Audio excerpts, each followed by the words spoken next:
CBZ মডেস limited. আমাদেরকে বেতন bonus এখনো দেওয়া হয়নি, তার জন্য আমাদের ফ্যাক্টরিতে আন্দোলন চলতেছে। সবাই ভিডিওটা শেয়ার করে দিবেন।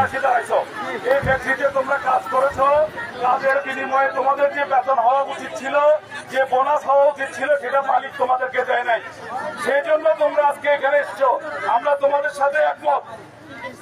আমরা এইখানে যারা আছি সকলে মালিকের সাথে গতকাল থেকে বারংবার চেষ্টা করেছি তাদের সাথে যোগাযোগ করতে, ব্যাংকের সাথে যোগাযোগ করে তোমাদের পেমেন্টটা দ্রুততার সাথে দেওয়ার জন্য। এরই মধ্যে আমাদের সাথে তাদের কথা হয়েছে। তোমরা যাদের কাজ করেছো, যাদের ফ্যাক্টরিতে তোমাদের চাকরি, তারা কিন্তু আজকে আসার কথা বলেও আসে নাই।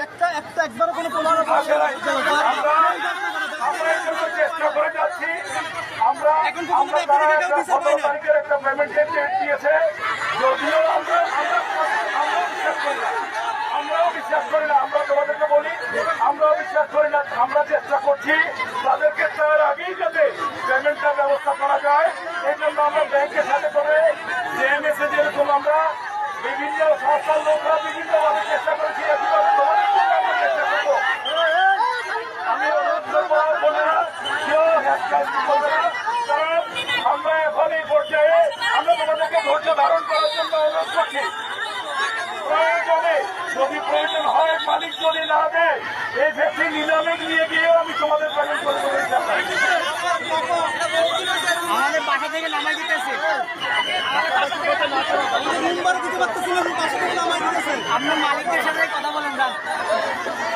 হ্যালো, আচ্ছা ভাইয়া, এক মিনিট সেটা করতেছেন, আরেকবার করলেন ভাই, একটু কথা শোনেন। একটা মিনিট, একটু আগে জাস্ট 10টা মিনিট আগে আপনাদের সাথে কথা হচ্ছে ভাই। আপনারা একটা বিষয়ে একটু এগ্রি করছেন যে আপনারা এক বিষয়ে একমত। আপনাদের যে দাবি দেওয়া আছে সেটা ন্যায্য, সেটা আমিও মেনে নিই নাই, সেটা তো মেনে নিয়েছি। কিন্তু আপনারা যেহেতু ভাই একমত হয়েছেন, এখানে শান্তিপূর্ণ যদি সমাবেশ করেন তাহলে আমাদের কোনো সমস্যা নেই ভাই। এখন এখানে হঠাৎ করে কোনো বিক্ষোভ করার চেষ্টা করেন না। আমি বলি ভাই শোনেন, আপনাদের যেসব দাবি দেওয়া আছে সেটা তো আমি বলছি যে আপনারা যে 4 মাসের বেতন পান নাই, বোনাস পান নাই, সেটা ন্যায্য, এটাতে আমার কোনো সংশয় নাই। এখানে আমরা যারা নিরাপত্তা বাহিনী আছে, আমরা কোনো কোম্পানির পক্ষের লোক না, আপনাদের বিপক্ষেরও লোক না। তবে একটা জিনিস হয়তো মাথায় রাখতে হবে, কোম্পানি ভাঙচুর বা হচ্ছে আমার বিদেশি কোম্পানি, এবং আপনাদের যেন আমি কথা বলছি সবার শুরু থেকে, আমি আপনাদেরকে ধন্যবাদ দিই নাই। আপনাদেরকে ধন্যবাদ দিচ্ছি যে আপনারা শান্তিপূর্ণভাবে আছেন। আমরা শান্তিপূর্ণ